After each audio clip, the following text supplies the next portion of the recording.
Depois a gente tem os fluidos Herschel-Buckley. A pronúncia é um pouquinho difícil também. Esse tipo de fluido é a mesma coisa que o plástico de Bingham. Eles precisam de uma tensão mínima para começar a escoar. A diferença deles para o plástico de Bingham é que, além deles precisarem de uma tensão mínima para começar a escoar, o escoamento, a viscosidade deles durante o escoamento também modifica, ela não é constante igual no plástico de Bingham. Ela se modifica à medida que eu aumento ou diminuo a taxa de deformação. Exemplo, né, é o iogurte. Alguns iogurtes, tá? Depende dos ingredientes. Então, exemplo aqui, ó, olha o gráficozinho aqui, ó. Vocês estão vendo que a deformação ela só se inicia a partir de uma tensão mínima. E aí, ó, à medida que eu for aumentando a taxa de deformação, né, ela não é linear com a tensão de cisalhamento, né, igual no Bingham. Então, a gente tem aí uma mudança da viscosidade. Vocês lembram, gente, que eu falei lá num dos primeiros slides que a viscosidade, ela é a inclinação da reta? Que eu mostrei duas retas lá, uma reta mais inclinada do que a outra. A reta mais inclinada, a gente tinha uma maior viscosidade. A reta menos inclinada, uma menor viscosidade. Então, reparem aqui, ó, como a gente, por exemplo, no pseudoplástico, por exemplo, a gente não tem uma reta. A gente tem uma curva aqui, né? Então, essa curva, ela tem várias inclinações. Isso quer dizer que a viscosidade está mudando ao longo de toda a curva. A viscosidade não é constante. Se vocês lembrarem disso, que a viscosidade é a inclinação da reta, vocês vão lembrar que quando a gente não tem uma reta, quando a gente tem uma curva, isso quer dizer que a viscosidade ela não é constante, ela vai variando. Então, por exemplo, no pseudoplástico, vamos pegar esse ponto aqui, ó. Nesse ponto, tá vendo aqui, de amarelinho? Nesse ponto, a inclinação, ó, ela tá bem inclinada aqui, tá vendo, ó? Então, no início aqui, a viscosidade é alta. Agora, nesse ponto aqui, olha esse ponto aqui, como é que é a inclinação? A inclinação, olha só a inclinação, tá vendo? Ela tá pouco inclinada, olha aqui pra cá. Isso quer dizer que quando chega nesse momento aqui, a viscosidade diminuiu. Se vocês pensarem dessa forma, fica mais fácil lembrar.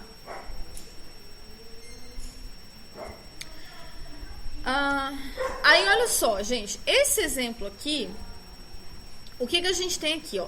Faça gráficos de tensão versus deformação. Ou seja, eu quero esse gráfico aqui, ó. Tensão no eixo Y versus a taxa de deformação no eixo X. Então, faça gráficos de tensão versus a taxa de deformação dos fluidos A, B e C abaixo e classifique-os quanto à reologia. Eu quero saber, eu tenho 3 fluidos aqui. Eu fiz os testes nesses 3 fluidos e aqui eu tenho os resultados. Esses testes foram feitos em reômetros. Então, olha só o que foi feito aqui. Eu apliquei uma taxa de deformação naquele fluido, no fluido A. E aí eu medi, o equipamento mediu a tensão que foi requerida para aquela taxa de deformação. Depois eu fiz um segundo teste, apliquei outra taxa de deformação, dessa vez maior, e medi a tensão requerida pelo equipamento. E por aí vai. Eu fiz isso para todos os fluidos, ó. Várias taxas de deformação diferentes. E para cada uma delas uma tensão requerida pelo equipamento. Aí eu vou fazer esse gráfico aqui para cada um dos fluidos e depois eu vou, de acordo com a cara do meu gráfico, eu vou dizer se esse fluido qual é o comportamento reológico desse fluido. Tá aqui, gente, eu peguei esses dados aqui. Em vez de fazer isso, eu posso fazer na mão tranquilamente, mas eu tenho que fazer com muito cuidado lá, né, tentando fazer uma escala certinha, ou eu posso simplesmente fazer no Excel, né? O Excel é muito mais fácil, mas quem não tem domínio do Excel pode fazer isso na mão tranquilamente que dá certo. Então, ó, vamos começar aqui pelo fluido A, ó. Eu vim aqui, ó, o primeiro ponto aqui, ó, taxa de deformação é 0, A tensão foi 0. Então, ó, 0, 0, ponto 0, 0 tá aqui.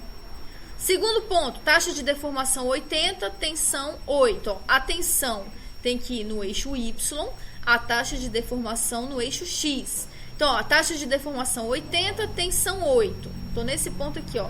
Então, tá aqui, esse ponto aqui, 80, tensão 8. Vim aqui, plotei esse segundo pontinho azul aqui. Depois, terceiro ponto azul, quarto ponto azul, quinto ponto azul. Então, eu plotei todos esses pontos aqui, tá vendo? E aí, eu vi que dava uma linha reta. Eu uni os pontos, tá vendo? Uni os pontos e vi que deu uma linha reta. Se deu uma linha reta, o fluido é newtoniano. Então, igual tá aqui, ó, tá vendo? Deu essa cara aqui. Depois eu fui pro fluido B. Eu plotei todos esses pontos aqui, ó. Então, o fluido B tá aqui. Todos os pontos plotados. Eu imagino que vocês não tenham dificuldade de plotar pontos em gráficos, tá? Se tiverem, é só me falar. Mas eu imagino que não. Então, tá aqui. Aí, eu uni os pontos e ele ficou com essa cara aqui, ó. Não é uma linha reta, obviamente, né? E à medida que vai passando assim, ó, ele vai ficando menos inclinado. A inclinação vai diminuindo. Ou seja, isso quer dizer que a viscosidade vai diminuindo à medida que eu aumento a taxa de deformação. Isso é um fluido que? Pseudoplástico. Ele tem essa cara aqui, ó. Tá vendo? Ele começa do 0 e ele tem essa cara aqui. Depois o terceiro fluido, que é o C, eu plotei esses pontos aqui. Então, todos esses pontos são essa linha aqui cinza, tá vendo? Ó, todos os pontos estão aqui. Depois que eu plotei os pontos, eu tracei uma linha para unir os pontos. Aí, olha só, ele tem a mesma cara do fluido pseudoplástico, só que em vez de começar no 0, ele começa no 20. Então, ele tem essa cara aqui, ó. Então, é um fluido com comportamento Herschel-Buckley. Então, tá aqui, tá vendo? É um exercício bem simples, eu imagino que vocês não vão ter dificuldade para fazer esse tipo de exercício. Aí, aqui tem um exemplozinho na apostila. Eu não vou resolver, eu vou deixar para vocês resolverem. Isso aqui não vale ponto, tá? Mas é um exemplo bem simples. Agora, vamos fazer um exercício para fixar essas informações. Ó. Foram utilizados para testes reológicos. Então, testes reológicos é quando eu aplico uma deformação e calculo e determino a tensão necessária para fazer essa deformação. Quem faz isso é um equipamento específico, o reômetro, né? Então, foram utilizados para testes reológicos 3 iogurtes comerciais adquiridos no mercado local do Rio de Janeiro. Os iogurtes foram codificados da seguinte maneira, com seus respectivos espessantes. Então, eu tenho 3 iogurtes. Cada iogurte tem um espessante diferente. Lembra que eu falei que os ingredientes modificam as propriedades reológicas? Então, ó, eu tenho o espessante IC1, o espessante IC2 e o espessante IC3. Aí, cada espessante aí é uma coisa diferente, isso aí não importa muito. Aí, olha só, aqui são os resultados dos testes reológicos. O que a gente tem? O gráfico, né? A taxa de deformação no eixo X e a tensão requerida pelo equipamento no eixo Y. Aqui, essa curva azulzinha é do iogurte que foi aplicado o espessante IC1, a curva verde do iogurte que foi aplicado o espessante IC3, e a curva rosa, a curva do iogurte que foi aplicado o espessante IC2. Aí, esse exercício aqui é falso ou verdadeiro, tá? Então, olha só, o que a gente vê aqui nessas curvas? Essas curvas, qual é a cara dessas curvas? Primeiro, a gente vê que isso aqui não são fluidos newtonianos. Porque se fossem fluidos newtonianos, a gente teria retas, né? Isso aqui são o quê? Ó, se a gente comparar aqui, ó, são pseudoplásticos. Por quê? Porque eles começam no ponto 0 e eles apresentam essa curvatura aqui, ó, tá vendo? Algo que é inclinado no começo e vai diminuindo, a inclinação vai diminuindo à medida que a taxa de deformação vai aumentando. Então, o que a gente tem aqui são fluidos pseudoplásticos. E todos eles, ó, porque aqui, esse gráfico ele não começa do 0, tá? Mas porque ficou faltando botar aqui, tá? Mas o certo é isso aqui, ó. As três curvas, elas começam aqui do zero, tá? Então, as três começam do zero, a inclinação é grande e vai diminuindo à medida que aumenta a taxa de deformação. Então, os três são pseudoplásticos. Então, vamos lá, ó. Independentemente dos espessantes utilizados, todas as amostras de iogurte analisadas apresentaram comportamento de fluido não newtoniano.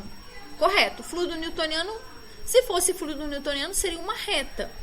Não é o caso, então são fluidos não newtonianos. Verdadeiro. Todas as amostras analisadas apresentaram comportamento de fluido pseudoplástico, certo? Uma vez que houve diminuição da viscosidade em função do aumento da taxa de cisalhamento aplicada. Lembra lá, eu falei nos slides anteriores que o fluido pseudoplástico, a gente tem uma redução da viscosidade à medida que aumenta a taxa de deformação, né? Para a gente decorar isso, ó, é só olhar a inclinação. Lembra que a viscosidade é a inclinação? A inclinação no começo é alta, ó, só que a inclinação vai diminuindo à medida que a taxa de deformação aumenta. Então, quer dizer que a viscosidade vai diminuindo à medida que a taxa de deformação aumenta, que é o que está falando aqui. Então, isso aqui é verdadeiro. Depois, a reologia do produto varia em função do espessante utilizado, obviamente, né? A gente percebe aqui que os gráficos de um produto para outro são diferentes, então eles têm comportamentos reológicos diferentes. Apesar dos três serem pseudoplásticos, eles não são, o comportamento não é idêntico para os três, tá? E essa diferença foi provocada pelos diferentes espessantes. Verdadeiro. A viscosidade dos três fluidos é constante. Não, falso. A viscosidade seria constante se os três fossem fluidos newtonianos. Mas a gente percebe que a viscosidade varia à medida que a taxa de deformação varia. É só vocês lembrarem lá do misturador. Um tanque com misturador, as pás girando, né? À medida que eu aumento a velocidade de rotação daquelas pás, nesse caso aqui, eu diminuo a viscosidade dos iogurtes. Então, os iogurtes eles vão ficando menos viscosos, mais ralos, à medida que eu aumento a velocidade de rotação do misturador.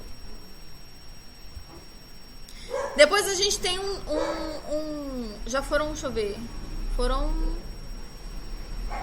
dois fluidos não newtonianos, dois tipos não newtonianos. Agora a gente tem foram quatro. Foram quatro, agora é o quinto. Quinto fluido não newtoniano, que são os fluidos tixotrópicos. O que significa isso? Pense num fluido dilatante. Então, vamos relembrar como é que é um fluido dilatante. Ó, o fluido dilatante é esse aqui. O que acontece? Ó, se for aplicada uma taxa de deformação constante, teremos uma tensão constante e um valor específico de viscosidade. Então, vamos pensar mais ou menos, vamos lembrar lá do misturador. Nesse misturador, ele está dizendo aqui, ó, taxa de deformação constante, ou seja, a velocidade de agitação das pás do misturador é constante. Então, vamos pensar numa velocidade constante. A viscosidade, aquele fluido tem uma certa viscosidade naquela taxa de agitação lá, naquela agitação.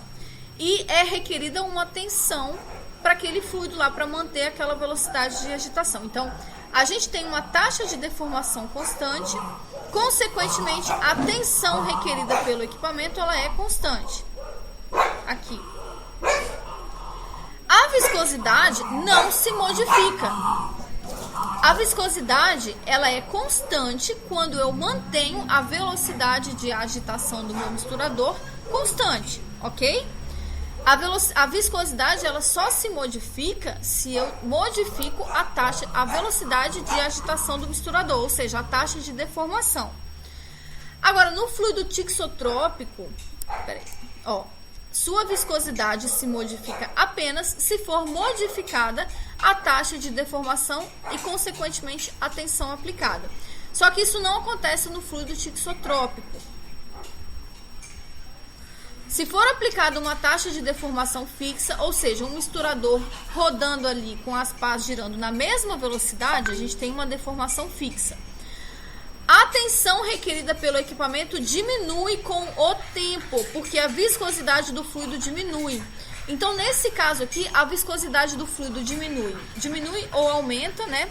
Quando eu modifico a temperatura, quando eu modifico a taxa de deformação, só que a viscosidade também diminui se eu mantenho a taxa de deformação constante, ou seja, se eu mantenho as pás do meu agitador girando na mesma velocidade.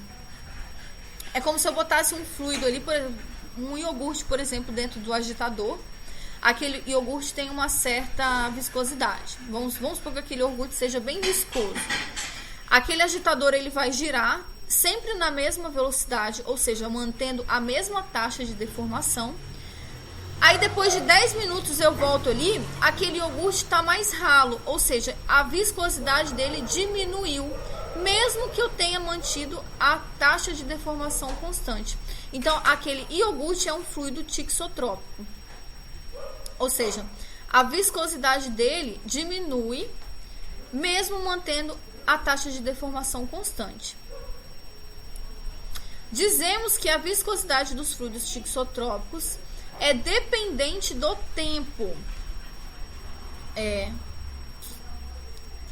Os testes para esse tipo de fluido são diferentes. O que eu vou fazer? Eu vou aplicar uma taxa de deformação constante, ou seja, eu vou manter o agitador ali agitando numa velocidade constante.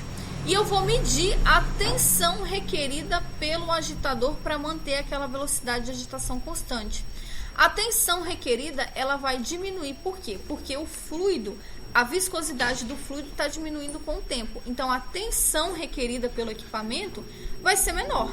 É muito mais fácil eu misturar um fluido menos viscoso do que um fluido mais viscoso. Então, à medida que aquele fluido for perdendo viscosidade, for diminuindo a viscosidade, a tensão requerida pelo equipamento vai diminuindo também. Então, se eu constatar isso, se eu for medindo a tensão requerida pelo equipamento com o tempo, e eu perceber que a tensão está diminuindo, eu vou constatar que aquele fluido é tixotrópico. Então, repare que a gente tem um gráfico aqui, esse gráfico é uma medida da viscosidade com o tempo, tá? Mantendo a mesma taxa de deformação. A viscosidade vai diminuindo com o tempo, tá vendo aqui? Então, esses aqui são fluidos tixotrópicos. Esse terceiro fluido aqui, ele quase que não é tixotrópico, porque a viscosidade dele é quase que constante, mas não é, ela diminui um pouquinho, tá? Depois a gente tem os fluidos reopéticos, que é a mesma coisa que os fluidos tixotrópicos, só que no caso dos reopéticos, a viscosidade, em vez de diminuir com o tempo, ela vai aumentar com o tempo. Então, como assim? Imagina que você botou um iogurte lá num agitador e deixou agitando a uma velocidade constante. Então, o agitador, ele agita numa velocidade constante. Ou seja, a taxa de deformação é constante. Depois de 10 minutos, você volta lá e você percebe que aquele iogurte está muito mais viscoso do que há 10 minutos atrás. E você verifica lá no seu equipamento que a tensão requerida pelo equipamento para manter aquela velocidade de agitação constante é maior. Por quê? Justamente porque o fluido está mais viscoso. Se o fluido está mais viscoso, é mais difícil rodar, né? Então a tensão é maior. Exemplos, gente, de fluidos reopéticos são algumas amostras de sangue, amostras biológicas, tá?